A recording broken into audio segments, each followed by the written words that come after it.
ॐ अखण्डानन्दसम्बोधो वन्दनाद् यस्य जायते गोविन्दं तमहं वन्दे चिदानन्दतनुं गुरुं शङ्करं शङ्कराचार्यं केशवं बादरायणं सूत्रभाष्यकृतौ वन्दे भगवन्तौ पुनः पुनः।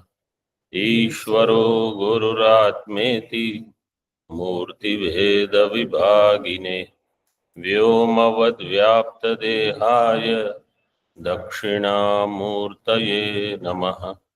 ओम शांति शांति शांति।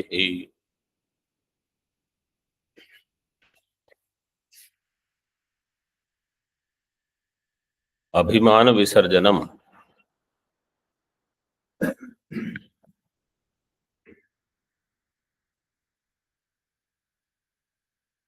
121 श्लोक। कल हमने श्लोक का पाठ कर लिया था। विद्या ऐश्वर्य तपो रूप कुल वर्ण आश्रमादिभिः संजात अहंकृते त्यागस्तु अभिमान विसर्जनम। अभिमान विसर्जन इसको कहा है।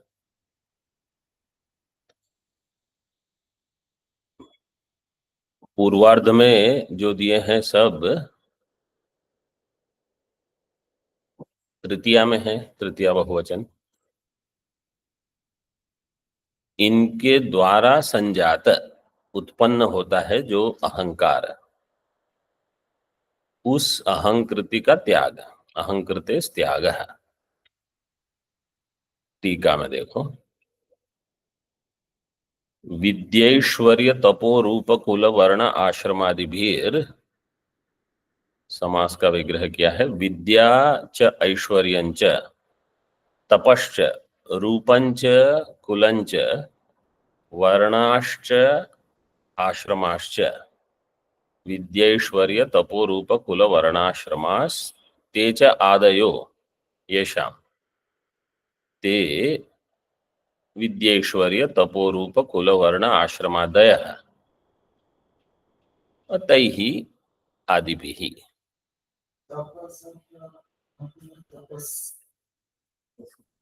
है लेकिन, हाँ तो लेकिन सकार है ना, तपस, तो उसका तपश्च हो जाएगा। विद्या का अर्थ दिया है अपरा विद्या। वेद वेदांग का अध्ययन जो हम करते हैं, मतलब पूर्व में तो ऐसे ही चलता था, अन्य कोई विद्या नहीं पढ़ते थे, वेद वेदांग की विद्या पढ़ते थे। वेद वेदांग अध्ययनम, ये अपरा विद्या है। अथवा आजकल जो लौकिक विद्या का अध्ययन होता है, कोई भौतिक विषय की विद्या है, सामाजिक विषया विद्या, तो समाज शास्त्र का कुछ कुछ पढ़ते हैं, जानते हैं, इन सब का अभिमान हो जाता है। तो अब प्रश्न ये होगा कि अभिमान होने से ब्रह्म ज्ञान में क्या बाधा हो सकती है? चलो अभिमान है तो ब्रह्म ज्ञान क्यों नहीं होगा? तो क्या कहोगे? मतलब व्यतिरेक, जो जो यहाँ दिए हैं ना ये गुण, इनको अन्वय से और व्यतिरेक से, दोनों से हमको समझना पड़ता है। जैसे अगर शम नहीं है तो क्या होगा, दम नहीं है तो क्या होगा, और अभिमान है तो क्या होगा? तो इसका व्यतिरेक करके देखना है, और शमादि का अन्वय होना चाहिए। अगर शम नहीं है, इंद्रिय मन का निग्रह, तो क्या आपत्ति है? तो जैसे दृष्टांत के रूप में श्रवण में आपको बाधा होगी, श्रवण में चल रहा है कुछ, आपका मन कहीं और है, कुछ और ही विचार कर रहा है, तो जहां आप हो वहां आप श्रवण के लिए उपलब्ध नहीं हो। क्षमा के नहीं होने पर यह दोष हो जाएगा। तो आपको भले लगे कि मैं गुरुकुल में 10 साल से रह रहा हूं या 15 साल से रह रहा हूं, आपका जो निचोड़ा हुआ श्रवण है बहुत कम निकला, जैसे कभी कभी कोई फल रहते हैं, उनमें रस ही नहीं निकले, आप भले कुछ करते रहो प्रयत्न, तो हमारा ये हो जाता है। बिना शम के श्रवण करने से अथवा बिना कर्म संन्यास लिए अगर हम श्रवण करते हैं, मतलब हम कर्म भी करते रहें, बहुत बाह्य प्रवृत्ति और अध्ययन भी करते रहें, उसका इतना लाभ नहीं होगा, क्योंकि मन शांत ही नहीं होगा। तो जो हमने पढ़ा है, पहले तो जैसे ही पाठ आरंभ होता है, वो सब विचार शुरू हो जाते हैं। अब वहां ये करना है, वहां उनको मिलना है, उनको फोन किया था, उन्होंने अभी तक जवाब नहीं दिया, अब यहाँ चल रहा है आप नित्य शुद्ध मुक्त इत्यादि हो, वो तो विचार में बार बार वो टकराते रहेगा। और जैसे ही पाठ पूरा हुआ, ऐसे नहीं कि अब आप ग्रंथ लेके बैठोगे, वो जो 10 चीज करनी है वो अब शुरू कर दो, तो अध्ययन नहीं होता। वो कभी कभी जब मन थोड़ा शांत हो गया तो कुछ सुन लिया, तो ऐसी परिस्थिति में जैसे वो कर्म का समुच्चय बाधक होता है, इसी प्रकार श्रम का अभाव वो बाधक हो जाएगा। तो अब प्रश्न ये होगा कि अभिमान होना, अभिमान का सद्भाव अथवा अभिमान विसर्जन का अभाव, इसमें क्या आपत्ति है? ये हो, मेरा मुझ में विद्या है, समझो हमने व्याकरण न्याय सब पढ़े हैं, तो उसका अभिमान हो, उसमें किसी को क्या आपत्ति, और हम ब्रह्म विद्या पढ़ सकते हैं, बाधा क्या है? तो आगे यहाँ थोड़ा दिया है, लेकिन आप लोग ऐसे मतलब चिंतन, यहाँ क्या है, 2-3 चीज हमको, बाकी तो सरल है, श्लोक में कुछ इतना कठिन नहीं है। विचार का एक अवसर मिलता है कि इसके होने से कहाँ मुझे प्रतिबंध होगा। जब ये ज्ञान मुझे हो जाएगा, तो मैं इसको हटाने के लिए अधिक सतर्क रहूंगा, नहीं तो मुझे कभी नहीं लगेगा कि ये दोष है। समझो मुझ में कोई दोष है, अन्य कोई दोष, भले 10 लोग मुझे कहे कि ये दोष है, ये दोष है आप में, गुरु भी कह दे, जब तक मुझे अपने आप में न लगे कि ये मेरा दोष है और मुझे इसका निवारण करना ही पड़ेगा, मेरा प्रयत्न ही नहीं होगा वहां। मैं पूरी अपने हृदय से, सच्चाई से उसको हटाने के लिए कोई प्रयास नहीं करूंगा। तो इन सब चीजों को जब हम समझ लेंगे कि अच्छा ये वहां मुझे रोक लेगा, समझो आपके पास कुछ कागज नहीं है और आप लाइन में घुस गए कैसे भी, वहां जो चेक करेंगे आपको कहेंगे जाओ पीछे, तो कैसे भी करके घुस जाने से वहां भगवान मोक्ष के द्वार पर रोक देंगे आपको। फिर मोक्ष द्वारे द्वारपालाः चत्वारः, योग वासिष्ठ में ऐसा श्लोक है, परिकीर्तिताः, उसमें एक सदाचार शम उसमें है, सत्संग, ये सब आवश्यक है। तो वहां द्वारपाल बस रुके हुए हैं, आपको रोक देंगे वो। तो ऐसे अभिमान से क्या होगा, थोड़ा देख सकते हैं आगे, देखो टीका में, ऐश्वर्यम अणिमादि सिद्धयः, विद्या का अर्थ किया अपरा विद्या, सारी लौकिक विद्या, ऐश्वर्य से अणिमादि सिद्धि, सिद्धि होने से इन सब चीजों में हमारी महत्व बुद्धि अधिक रहेगी। तो हम ये सोचेंगे कि जिनके पास सिद्धि नहीं है, वो उनका क्या है, वो तो कोई उनकी गणना ही नहीं। तो ऐसा नहीं होना चाहिए, क्योंकि बिना सिद्धि के भी किसी को ब्रह्म ज्ञान हो जाएगा। ये जो लोग बहुत वेद अध्ययन करते हैं, मीमांसा वगैरह, कर्मकांड, कभी कभी उनको लगता है ये क्या वेदांत, इनको मीमांसा तो कुछ आती नहीं है, इनको यज्ञ की वेदी बनाना नहीं आता, इनको ये नहीं आता, वो वेदांत से क्या, पहले पूर्व मीमांसा करो फिर उत्तर मीमांसा करो। तो ब्रह्म सूत्र के भाष्य में अथा तो ब्रह्म जिज्ञासा में ये विचार उठाया गया है कि इसका अर्थ क्या होगा। अथ शब्द का जो अर्थ है कि पहले पूर्व मीमांसा धर्म जिज्ञासा हो जाए, फिर ब्रह्म जिज्ञासा होगी।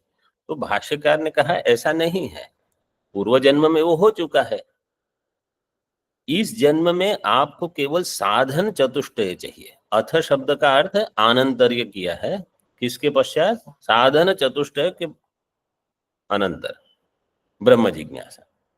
पूर्व मीमांसा के अनंतर उत्तर मीमांसा अथवा ब्रह्म जिज्ञासा, ये अर्थ नहीं घटाना है। तो ऐसे हर जगह है, हमको इस प्रकार से चिंतन करना होगा कि अत्यंत आवश्यक क्या है ब्रह्म ज्ञान के लिए? साधन चतुष्टय। और किस चीजों को हम छोड़ सकते हैं, जैसे ये सब अभिमान आदि। तो वहां जैसे गीता में कहा अनहंकार एवच, वो ये उसी को साथ जोड़ सकते हैं। अथवा अमानित्वम, वैसे अमानित्वम का और एक श्लोक है शायद नीचे की, हो गया वो हमने कर लिया ना पहले। अच्छा ये ही है अमानित्वम, अदम्भित्वम हो गया। हाँ। तपः शारीरम वाचिकम मानसंच, 3 प्रकार का तप है। जिसने ये सब तप किए हैं ना, उसको भी अभिमान हो जाता है। तो कोई कहेगा कि आप इन गुरु से श्रवण करो, ये वेदांत पढ़ाएंगे आपको। तो हम पूछेंगे इन्होंने 4 धाम यात्रा पैदल की है कि नहीं? अब नहीं किया तो बोले बस इनका शारीर तप हमसे कम है, इसलिए हम नहीं पढ़ेंगे। तो ये सब चक्कर शुरू हो जाते हैं। फिर किसी को वाचिक तप, बोले कितना पारायण किया है आपने वेदों का? नहीं किया है। तप करना अच्छा है, तप का अभिमान है वो ठीक नहीं है। यहाँ और एक दिया जो नहीं दिया है, वैराग्य। वैराग्य का भी अभिमान हो सकता है कि इन्होंने क्या छोड़ा है, हमने देखो क्या छोड़ा है, बहुत कुछ छोड़ दिया है। ये भी अभिमान हो सकता है। रूपम सौंदर्यम, सौंदर्य का अभिमान। स्पष्ट मान्यत, बाकी सब तो स्पष्ट ही है, कुल वर्ण आश्रम आदि। तैहि संजात अहंकृते त्यागो अभिमान विसर्जनम तो कथ्यते। इन सब के द्वारा जो उत्पन्न होता है अहंकार, संजात अहंकृति, तस्य त्याग, अहंकृते है त्याग, अभिमान विसर्जनम। अब ये क्यों, ये थोड़ा यहाँ विचार किया है। यस्मात् साधकानां ध्येय ब्रह्म अगोत्रम अवर्णम अशरीरम शरीरेषु अप्राणो ह्यमनः जाति नीति कुल गोत्र दूरगम नाम रूप गुण दोष वर्जितम देश काल विषयातिवर्ती तस्माद अभिमान त्याग है कर्तव्य है। अभिमान त्याग क्यों करना है? क्योंकि जो हमारा लक्ष्य है ध्येय ब्रह्म, वहां कोई गोत्र वर्ण इत्यादि नहीं है, शरीर ही नहीं है ब्रह्म में। तो शरीर का अभिमान वहां आपको छोड़ना पड़ेगा। अप्राणो ही मनः, मन के स्तर पर अगर हमने कोई सिद्धि प्राप्त की है तो वहां आपको छोड़नी पड़ेगी। क्यों? क्योंकि मन का ही त्याग करना पड़ेगा आपको। तो जैसे कोई चित्त शुद्धि में बहुत प्रयास करते हैं, बहुत प्रयास करते हैं, फिर चित्त शुद्धि का अगर अभिमान हो गया कि मेरा चित्त देखो कितना बढ़िया शुद्ध है, इनका देखो मलिन वाले, तो अब आपको जब कहा जाएगा कि आप मन नहीं हो, तो आप कहोगे कि इतना बढ़िया मैंने चित्त बनाया, अब इसको भी छोड़ना पड़ेगा, तो छूटेगा नहीं। मतलब चित्त शुद्धि बहुत आवश्यक है, लेकिन उसका अभिमान नहीं। इसी प्रकार उत्तम कुल हो, गोत्र हो, ये सब अच्छा है, इसमें कोई आपत्ति नहीं है, उसका अभिमान ना हो। और जो बाकी साधनाएं हैं, लौकिक विद्या, उसका भी अपना योगदान है। तप करना, ऐश्वर्य, अणिमादि सिद्धि भले न हो, आजकल तो बहुत कम लोगों में ये सिद्धियां देखी जाती हैं, लेकिन सिद्धि होती है महात्माओं की। वो तो दिखाते नहीं, क्योंकि उसका कोई प्रयोजन नहीं है, लेकिन सिद्धि होती है। और ये जितने आप देखो बड़ी बड़ी संस्थाएं अगर चल रही है, वो उनके पूर्व पूर्व जो गुरु आचार्य रहेंगे उनके तप के बल से चलती है। कहीं कहीं जैसे अन्न क्षेत्र चलते हैं, 3-4 पीढ़ी से चल रहे हैं, अब वहां भोजन आता कहाँ से है? वो पैसे वो महात्मा का तप है उससे आते हैं। तो कोई ऐसे तपस्वी रहे होंगे जिनके कारण सब, मैं तो कहता हूँ पूरी दुनिया तप से, भगवान ने कहा पूरी दुनिया तप से ही चलती है। जब भगवान ने, ब्रह्मा जी ने जब नाभि से, भागवतम में आता है कि नाभि से जब ब्रह्मा जी ने देखा कुछ उनको दिखा नहीं, सूझा नहीं, फिर से कमल की नाल में चले गए, फिर से देखा वहां कुछ नहीं मिला, फिर उन्होंने केवल सुना। क्या सुना? तप। तप। इस प्रकार से मतलब आप तप करो। तो भृगु को भी यही उपदेश दिया गया, तपसा ब्रह्म विजिज्ञासस्व। तुमको ब्रह्म का ज्ञान तप से होगा, तपसा ब्रह्म विजिज्ञासस्व। तो तप करना बहुत अच्छा है, केवल उसका अभिमान न हो जाए। और फिर किस स्तर पर क्या तप है, जैसे ठंडे पानी में 3 घंटे खड़े रहना, ये भी तप है। लेकिन जिसको अगली कक्षा में जाना है उनके लिए क्या तप आवश्यक है? इंद्रियों का निग्रह, मन का निग्रह, विचार की शुद्धि। और बाद में तो कहा अन्वय व्यतिरेक ही आपका तप है सबसे अधिक। तो तप के भी स्तर रहेंगे। मनसश्चेन्द्रियाणांच परमम तपः एकाग्र्यम परमम तपः। इंद्रिय मन का निग्रह है, ये भी तप है। तो एक उस दिन जब श्लोक में बता रहा था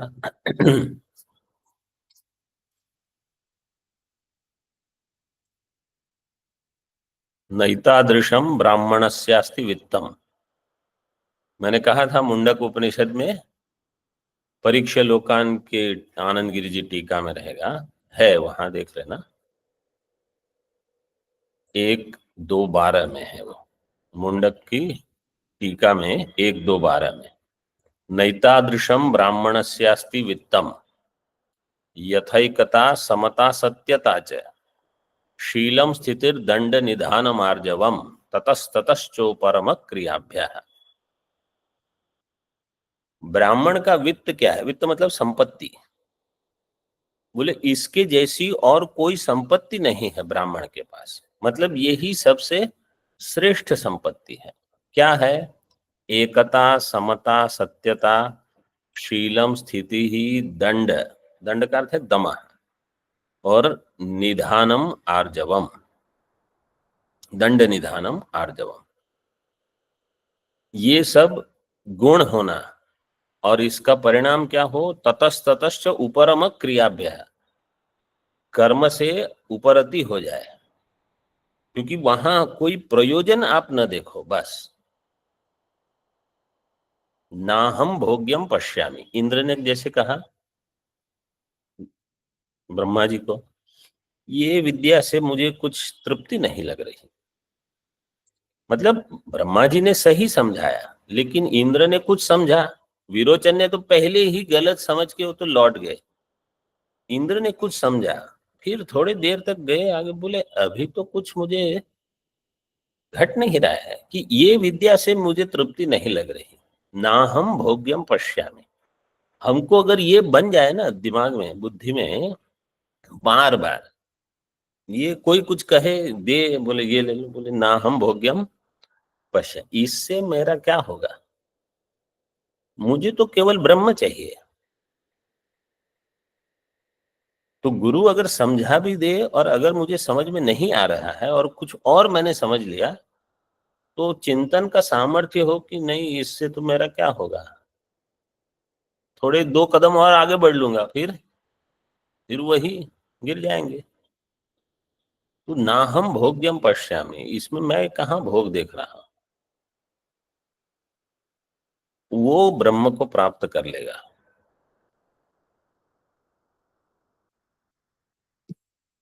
ये श्लोक महाभारत का है, भगवान वेद व्यास जी का है, ये नैतादृशम ये होगा। हाँ हाँ, गीता भाष्य में भी दिया है, बहुत जगह दे दिए हैं, ये प्रसिद्ध है। तो ब्राह्मण मतलब इसी को ब्राह्मण का है। जैसे गीता में क्या दिए हैं ब्राह्मण के, ब्रह्म कर्म स्वभावजम, क्या दिया है?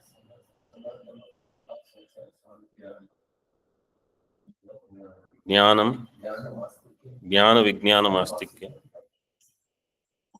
शमः दमः तपः शौचम, शांति ही आर्जवमेव च, ज्ञान विज्ञानम आस्तिक्यम, ब्रह्म कर्म स्वभाव। तो देखो यहाँ ये ब्रह्म का स्वभावज कर्म कहा, ब्राह्मण का स्वभावज कर्म, इसमें 9 जो गुण हैं इसमें से एक भी कर्म नहीं है, इसमें करना कुछ नहीं है, केवल सद्गुण का इकट्ठा करना बस।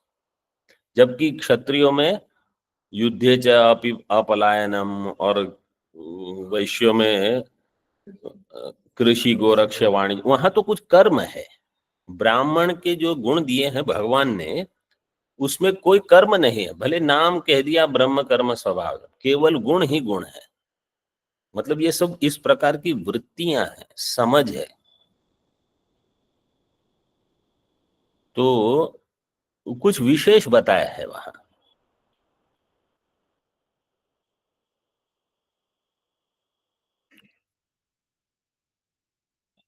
जो ध्येय ब्रह्म है, टीका में वापस आ जाइए, वो कैसा है? उसमें गोत्र वर्ण नहीं है, इसलिए गोत्र वर्ण का अभिमान नहीं होना चाहिए। उसमें शरीर नहीं है, इसलिए शरीर का अभिमान नहीं। उसमें प्राण मन नहीं है, अप्राणो ही अमना शुभ्र है। तो इन सब का त्याग करना है। और जाति नीति कुल गोत्र दूरगम, दूरगम इन सब से बहुत दूर है ब्रह्म जो है, वो जाति नीति कुल गोत्र, तो इसलिए इन सब का अभिमान व्यर्थ है।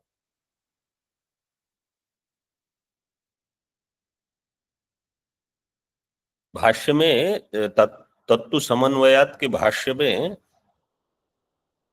एक दृष्टांत दिया है। कोई कुंडलिन है समझो, कुंडल पहनते हैं, समझो सुवर्ण के कुंडल हैं, तो सुवर्ण के कुंडल का उसकी कीमत बहुत है और उसका अभिमान होगा। तो जब तक वो कुंडल आपके साथ है, आपकी पहचान, आपकी संज्ञा क्या हो जाएगी? कुंडलिन। और उस अभिमान के साथ आप अपना व्यवहार करोगे। जैसे ही कुंडल का त्याग कर दोगे, अब उसका अभिमान नहीं रहेगा। तो अब आपकी संज्ञा कुंडलिन नहीं बनेगी।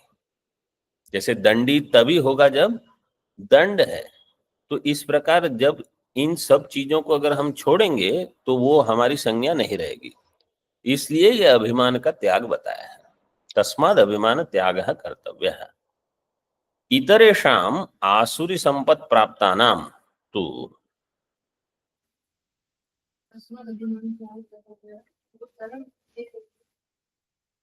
क्या? तस्माद अभिमान त्याग कर्तव्य, क्योंकि ये हमारा जो ध्येय है उसके ये सब लक्षण है, ठीक, ब्रह्म में। अब इनको मुझे अपने में देखना है कि ये मैं हूं। तो ये तभी होगा जब अन्य अभिमान को हम छोड़ पाएंगे। अगर गोत्र का अभिमान होगा तो मैं अपने आप में अगोत्र का अभिमान नहीं ला सकता कि मैं अगोत्र हूं। समझ में आया ना? मैं ब्रह्म, ब्रह्म अगोत्र है और मैं ब्रह्म हूं, इसलिए मैं कैसा हो गया? अगोत्र। और अगर मैं गोत्र का अभिमान करता हूं तो अगोत्र का अभिमान नहीं कर सकता कि मैं अगोत्र ब्रह्म हूं। अगर वर्ण का अभिमान होगा तो अवर्ण रूप जो ब्रह्म है उसके साथ तादात्म्य नहीं कर सकता। इसलिए इन सब अभिमानों को छोड़ना पड़ेगा। ये कुछ दृष्टांत दिए हैं, बाकी समझ सकते हैं।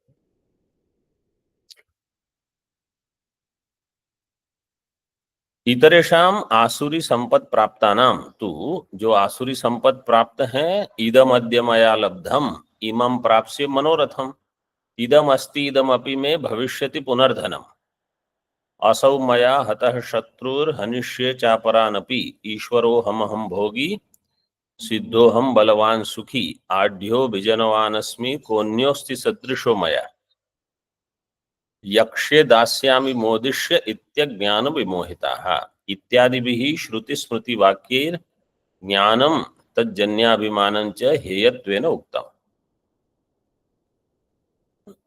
इन सब का अभिमान हेयत्वेन, कैसे कोई अगर ऐसे अभिमान कर, ये तो मुझे प्राप्त हो गया, अब मुझे ये प्राप्त करना है, इदम अद्य मया लब्धम, ये तो प्राप्त हो गया, अब ये प्राप्त करूंगा, वो प्राप्त करूंगा, चाहे बाहर की दुनिया में हो चाहे अंदर, अब मुझे ये करना है वो करना है, ऐसे क्यों? ताकि मैं दूसरों को दिखा सकूं कि देखो मैं कितना महान हूं, और अन्य को नीचा कर सकूं। ये भावना आसुरी है। इदम अस्ति इदम अपि में भविष्यति, धन के बारे में अथवा कोई भौतिक सिद्धियां, इस शत्रु को तो मैंने परास्त कर ही दिया है, असौ शत्रु मया हतः अपरान अपि अहम हनिष्य, इन सबको मार दिया है, उनको मैं कर दूंगा। मैं कौन हूं? ईश्वरो हम, अहम भोगी सिद्धो हम बलवान सुखी। ये जो आढ़्य शब्द है, आढ़्य शब्द में धातु क्या है पता है? मैंने देखे दो जगह बिल्कुल अलग धातुएं दी है, एक में ढोकरी गतौ धातु दी है, और दूसरे में देखा ध्येय चिंतायाम दिया है, वाचस्पत्य और इसमें, मतलब मुझे लगा कि कुछ तो गलत ही होगा, लेकिन थोड़ा देख लेना आप। आढ़्य का अर्थ है समृद्ध है, धनवान संपन्न, और अभिजनवान का अर्थ है कि बड़े गोत्र वाला, कि हमारे परदादा ऐसे हैं वो ऐसे हैं, ये है अभिजनवान। कोई कोई महात्मा आते हैं कभी मिलने, ऐसी ही बात करते हैं। महात्माओं को भी आजकल करोड़ के नीचे तो बात करनी नहीं रहती, सब 5 करोड़ ये हो 10 करोड़ ये हो, ऐसे वैसे। और कभी कभी कोई महात्मा, एक महात्मा है, मुझे इन्होंने वो दिया मैंने वो नहीं लिया, वो दिया मैंने वो नहीं लिया, ये दे रहे थे वो छोड़ दिया। अच्छा है। यक्षे दास्यामि मोदिष्य इति अज्ञान विमोहिता, ये सब अज्ञान है, इनको छोड़ना है। अज्ञान का, अज्ञान विमोहिता का अर्थ है अज्ञान के कारण मोहित होने से अभिमान करते हैं इन सब चीजों में। अब जब मैं देह ही नहीं हूं, इन सब का अभिमान करके क्या लाभ है? सब तो छोड़ना है, फालतू में अभिमान।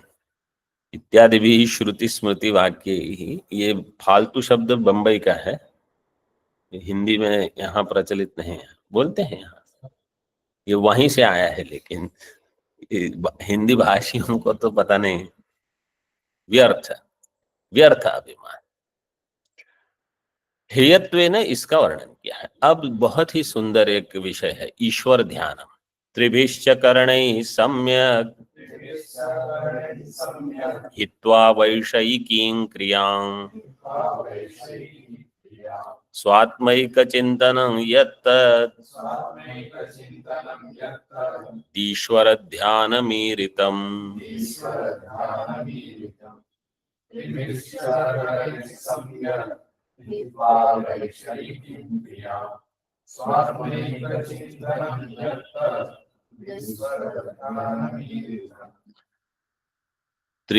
करणैः सम्यक् वैषयिकीं क्रियां हित्वा यत् स्वात्मैकचिन्तनं तत् ईश्वर ध्यानमीरितम्।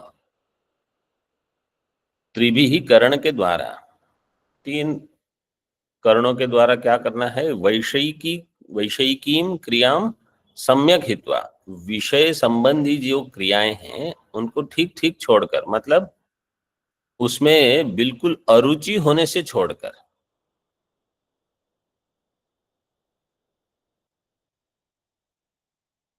त्रिभिः से क्या लोगे, टीका में दिया है, हाँ, ज्ञानेन्द्रिय कर्मेंद्रिय अंतःकरण, अथवा काय वांग मनः, शरीर के स्तर पर, इंद्रिय के स्तर पर, अंतःकरण के स्तर पर, ऐसे।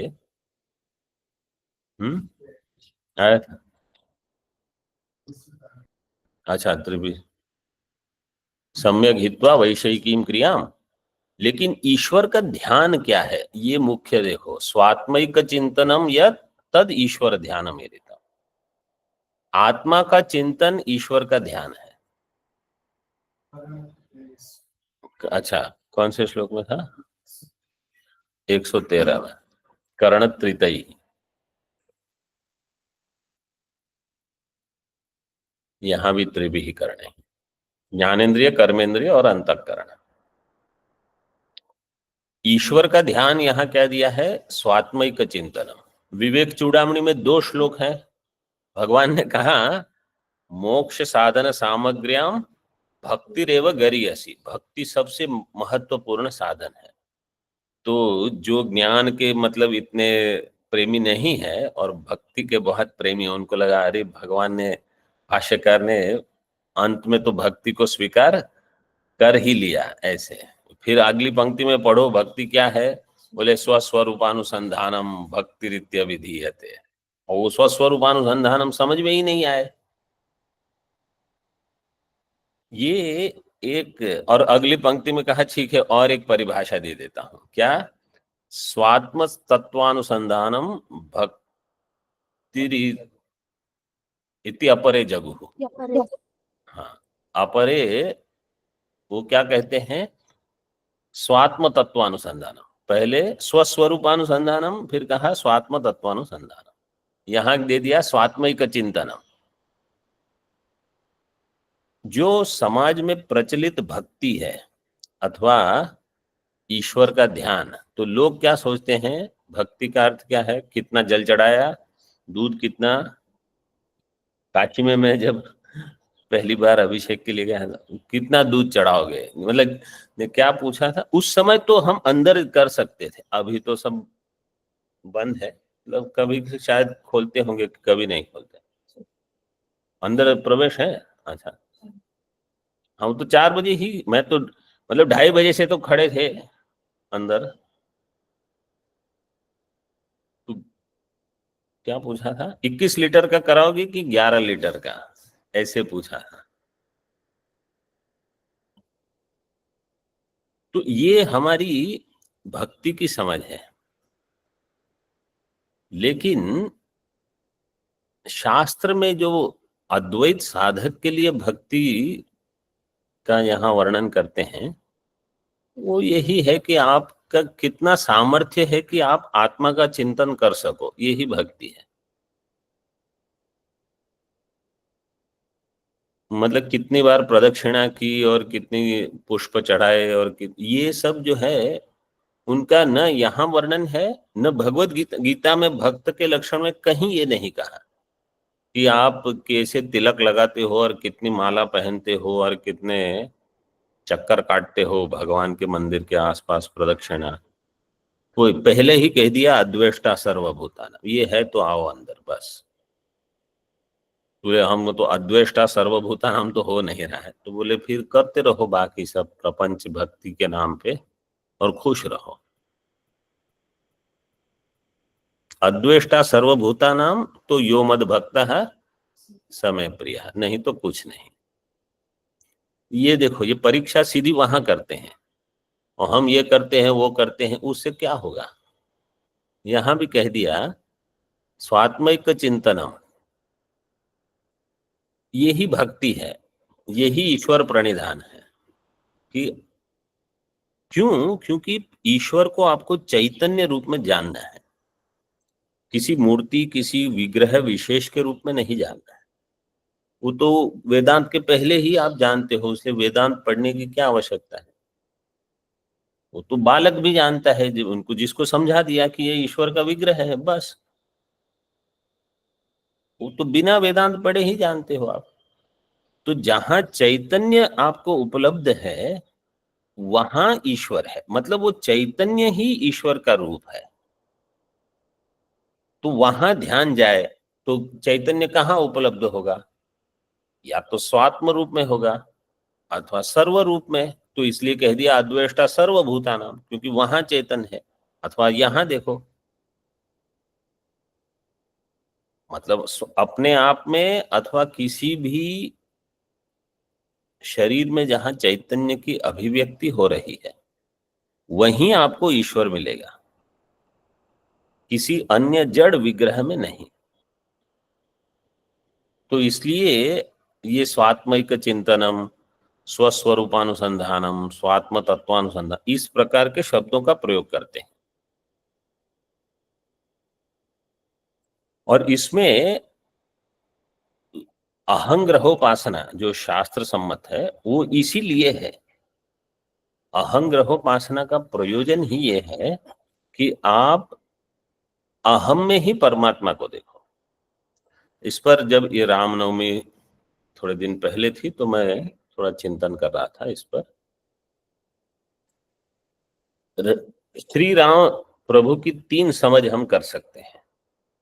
एक है श्री राम प्रभु हमसे भिन्न है, मैं भिन्न हूं, उनका भक्त वो मुझसे भिन्न है।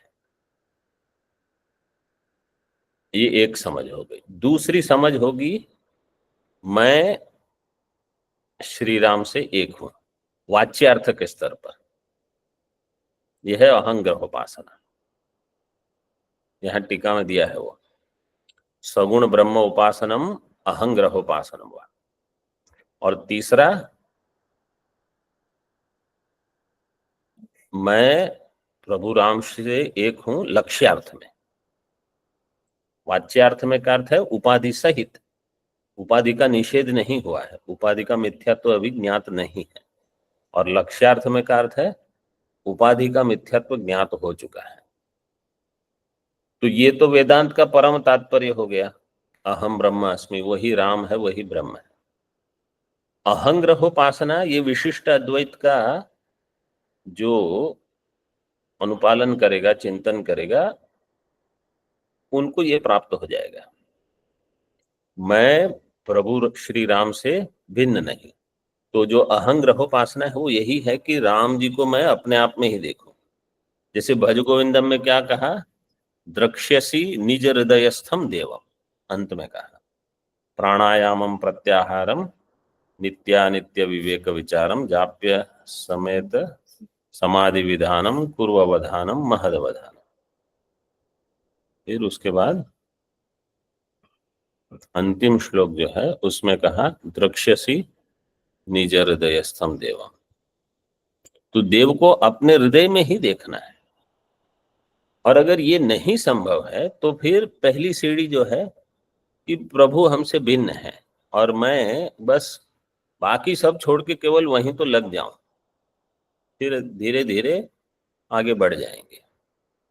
तो यहाँ जो अधिकारी है उनको कहा कम से कम आप यहां से शुरू करो, द्वितीय सीढ़ी से। प्रथम सीढ़ी तो आप पहले कर चुके हो ऐसा मान के चलते हैं।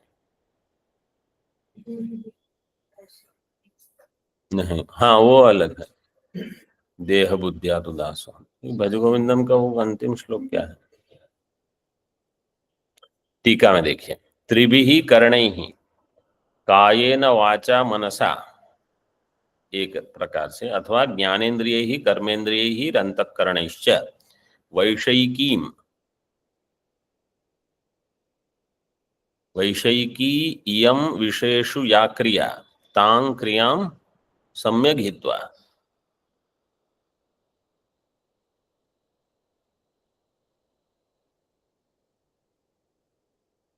त्यक्त्वा, उस क्रिया को छोड़कर, क्रिया मतलब या तो उनका चिंतन करना अथवा उसके लिए इंद्रियों को वहां उपयोग लगा देना, ये सबको छोड़कर सम्यक हित्वा त्यक्त्वा यत् स्वात्मैक चिंतनम सगुण ब्रह्मोपासनम अहंग्रहोपासनम, वाह।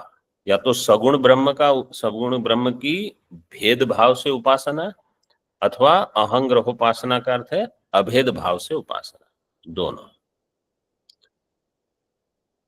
तो अब कोई कहेगा कि अभी हम प्रथम सीढ़ी में हैं, समझो हम बहुत स्तोत्र पाठ करते हैं, बिल्व चढ़ाते हैं, पुष्प चढ़ाते हैं, जल चढ़ाते हैं, सब करते हैं। बोले धीरे धीरे वहां चेतन को देखना आरंभ करो बस, कि जो है ये विग्रह वास्तव में चैतन्य है, और चैतन्य तो आत्म रूप से ही उपलब्ध है। तो इसलिए मानस पूजा इत्यादि जो है उसको अधिक श्रेष्ठ पूजा मानी जाती है। तद ईश्वर ध्यानम ईरितम प्रोक्तम, यही ईश्वर का ध्यान है। छायेव सर्वदा वासो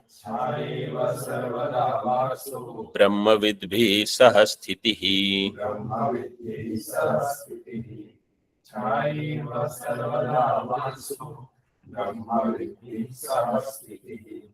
पूर्व में एक श्लोक में 3 पंक्तियां थी, इसलिए यहाँ एक ही पंक्ति में भाष्यकार गिन लेते हैं, अधिक लिखने की आवश्यकता नहीं है।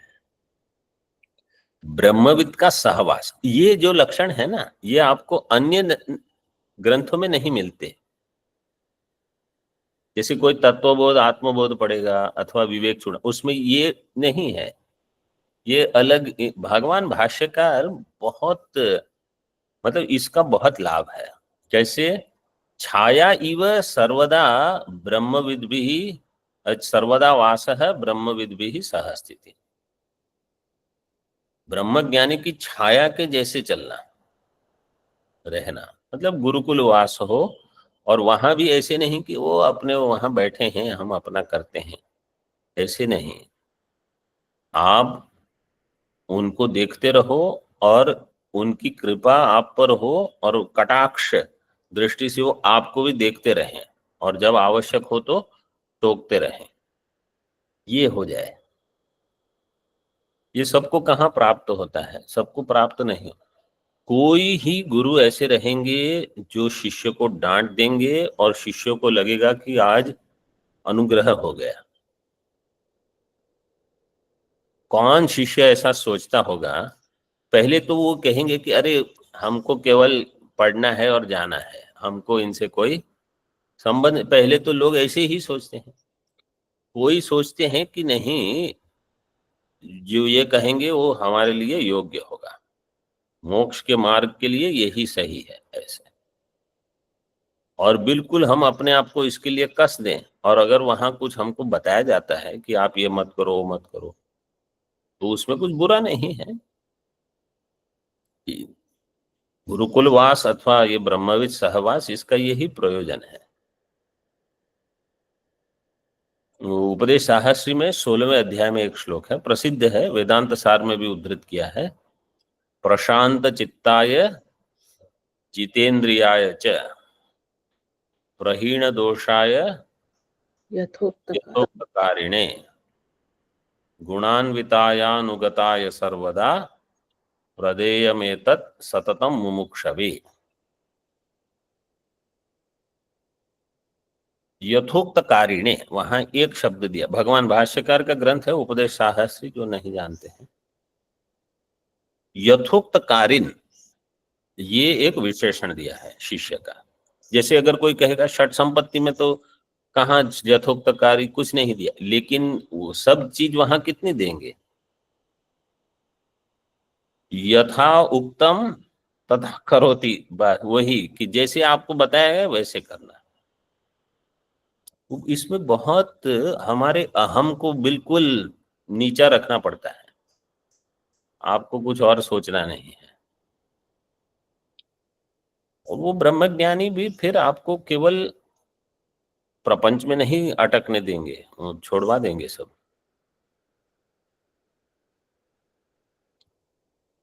टीका में तो एक ही पंक्ति दी है, छायेव यथा पुरुषस्य छाया वर्तते तद्वत् सर्वदा ब्रह्मविद्भिः सह वासः। अच्छा, सह का अर्थ, सह का ब्रह्मविद्भिः सह वासः स्थिति ही ब्रह्मविद सहवासः कथ्यते मनीषिभिः। क्योंकि मूल ऊपर जो दिया है ब्रह्मविद सहवास में सहवास को समास करके रखा है, और श्लोक में वास है सर्वदा वासो ब्रह्मविद भी सह स्थिति ही ऐसे दिया है, तो सह को वास के साथ जोड़ दिया है। ब्रह्मज्ञानी के सानिध्य में रहना, उनके मार्गदर्शन में रहना, ये मनीषी भी सहवास कथ्यते। पूर्वोक्त द्वाभ्याम श्लोकाभ्याम स्वस्वरूपानुसंधानम तथा ब्रह्मविद अनुसरणम यथोक्त कारित्वम शीतोष्ण सुख दुखादिषु समत्वम। ये गुरु के साथ रहोगे तो सब करना पड़ेगा। सेवा का धर्म तो बहुत कठिन है। मतलब समझो गुरु को पंखा चाहिए और शिष्य है, उनको पंखे से कुछ समस्या होती है, अब क्या करोगे? और पंखा है तो आपको बैठना है। और समझो गुरु को पंखा नहीं चाहिए और आपको पंखा चाहिए, तो वो भी जैसे अब आप थोड़ी कुछ करोगे, वो जो अगर वो कहेंगे बंद रखो तो बंद रखो। तो ये इसलिए ये दिया है शीतोष्ण सुख दुखादिषु समत्व। और निंदा स्तुत्यो तुल्यत्वम, निंदा स्तुति में तुल्यत्व, क्योंकि जब गुरु के साथ रहोगे तो स्तुति तो कभी नहीं सुनने मिलेगी। ये मतलब पहले से आप समझ लो, कोई गुरु अपने शिष्य की सन्निधि में कभी उनकी स्तुति नहीं करेगा कि बहुत बढ़िया शिष्य मिला है मुझे। वो अभिमान बढ़ जाएगा उनका, वो हमेशा टोक टोक टाक ही चलती रहेगी, ये ठीक करो, वो ऐसे करो, क्यों ऐसे करो। तो इसलिए निंदा स्तुत्यो हो तुल्यत्व। और सर्वभूत हिते रतत्वम, ये भक्त ईश्वर प्रणिधान से, ये बाकी सब भी ये लक्षण वहां दिए हैं भक्त लक्षण में, है ना।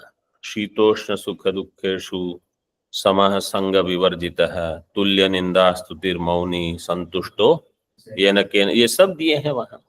तो ये भक्त, अगर ये लक्षण हमको ब्रह्म ज्ञान के पश्चात हमें देखने हैं, तो उसको पहले से प्रयत्न करना पड़ेगा, तब वहां होंगे, तब भक्त के लक्षण घट जाएंगे। सर्वभूत हिते रतत्वम इत्यादि सर्वम उक्तम भवति, मतलब इन दो श्लोकों के द्वारा ये सब समझ लेना है, सबको अलग से नहीं बताया। और गुरु के साथ रहने का दूसरा प्रयोजन क्या है? स्वाध्याय प्रवचनाभ्याम अपि न प्रमदितव्यम इति अपि उक्तम। तो गुरु क्या करेंगे? स्वाध्याय प्रवचन करते रहते हैं, खुद पढ़ेंगे, पढ़ाते रहेंगे, पढ़ते रहेंगे, पढ़ाते रहेंगे। आपको भी यही करना है। तो ये सब बता दिया है। केवल गुरुकुल ब्रह्मविद की छाया के जैसे रहना मतलब ऐसे नहीं कि मैं तो बस पीछे चलते रहूंगा और उनको भोजन वोजन सब करवा, बाकी कुछ नहीं। ये सब देखना है और हम अपने आप में देख लें। ओम पूर्णमदः पूर्णमिदं पूर्णात् पूर्णमुदच्यते पूर्णस्य पूर्णमादाय पूर्णमेवावशिष्यते।